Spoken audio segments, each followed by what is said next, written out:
Singrauli police के निष्पक्ष जांच पर नहीं है मृतक के परिजनों को पुलिस पर भरोसा।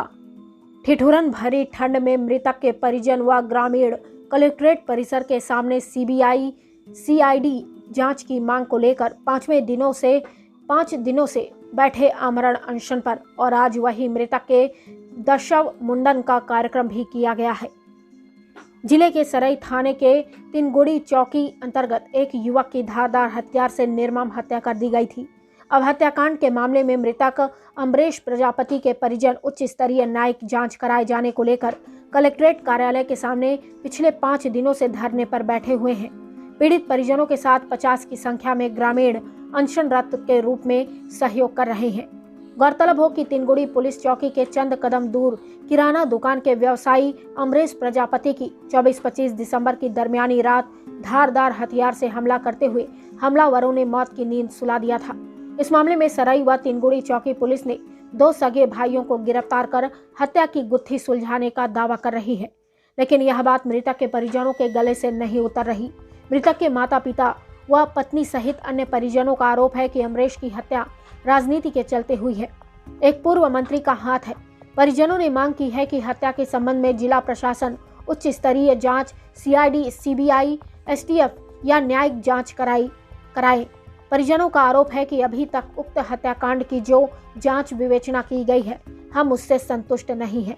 पुलिस साक्ष्य मिटाने के लिए हर संभव प्रयास कर रही है और उसमें सफल रही है, इसलिए सिंगरौली पुलिस की जांच पर कतई भरोसा नहीं। हालांकि इस पूरे मामले पर सिंगरौली पुलिस अधीक्षक वीरेंद्र प्रताप सिंह का कहना है कि हत्या के दूसरे दिन ही आरोपियों को घेराबंदी कर गिरफ्तार कर लिया गया था और आरोपियों से कड़ी पूछताछ करने के बाद आरोपी के द्वारा जुर्म कबूला गया था कि मृतक और आरोपियों की पत्नी से अवैध संबंध सहित जमीनी विवाद की बात भी आरोपियों द्वारा बताई गई है। आरोपियों के कब्जे से हत्या करने वाले धारदार हथियार को भी हमने जब्त कर लिया है और आरोपियों को जेल भेज दिया है। उनके परिजन पुलिस पर अगर संतुष्ट नहीं है तो वह उनका जिन पर संदेह है या कुछ एविडेंस है तो वह हमें बताएं, हम निश्चय ही उस पर जांच कराएंगे और जो भी दोषी इसमें सम्मिलित पाए जाएंगे कड़ी से कड़ी कार्रवाई करेंगे।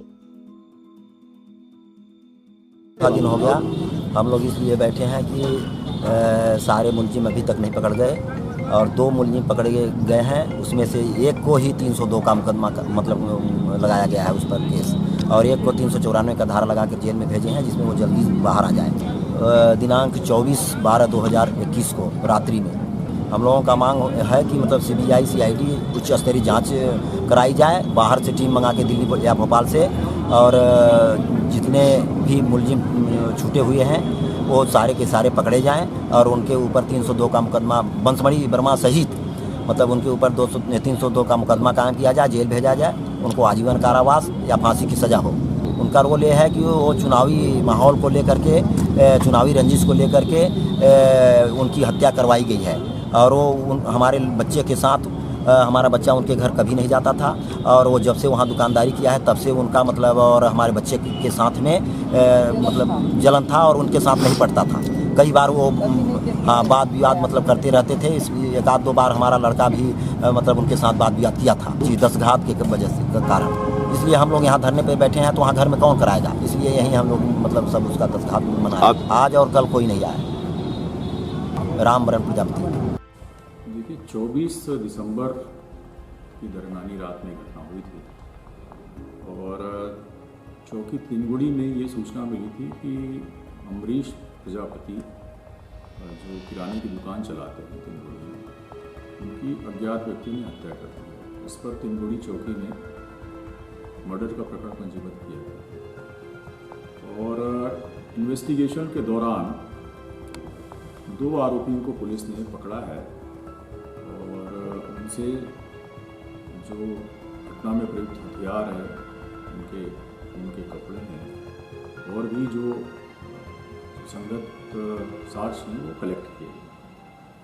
बहुत स्पष्ट एविडेंस होने से इन दोनों आरोपियों को, जिनका नाम प्रदीप प्रजापति है और दिनेश प्रजापति है, इनकी मृतक के बगल में इनकी किराने की दुकान थी और किराना दुकान को लेकर के और ज़मीन को लेकर के रंजिश इनकी थी पहले से।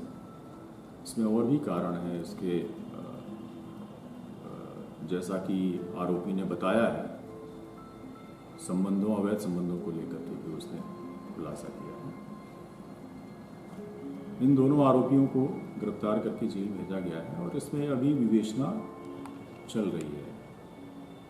मृतक के जो परिजन हैं उनका आरोप है कि हत्या में और भी लोग शामिल हो सकते हैं, तो उन्हें अवगत कराया गया है कि उनके जो भी शंका के बिंदु हैं वो अवगत कराएं और हम उसमें आगे जो इन्वेस्टिगेशन चल रहा है उसमें उन बिंदुओं को भी शामिल रखेंगे और विवेचना करेंगे। नया तथ्य अगर कोई आता है तो उस पर भी हम लोग कार्रवाई करेंगे, लेकिन अभी तक की जो विवेचना हुई है इसमें ये 2 ही आरोपी आए हैं जिनके खिलाफ कार्रवाई की गई है। सभी तथ्यों से मृतक के परिजनों को अवगत कराया गया है और इसमें अग्रिम वैधानिक कार्रवाई की जाएगी।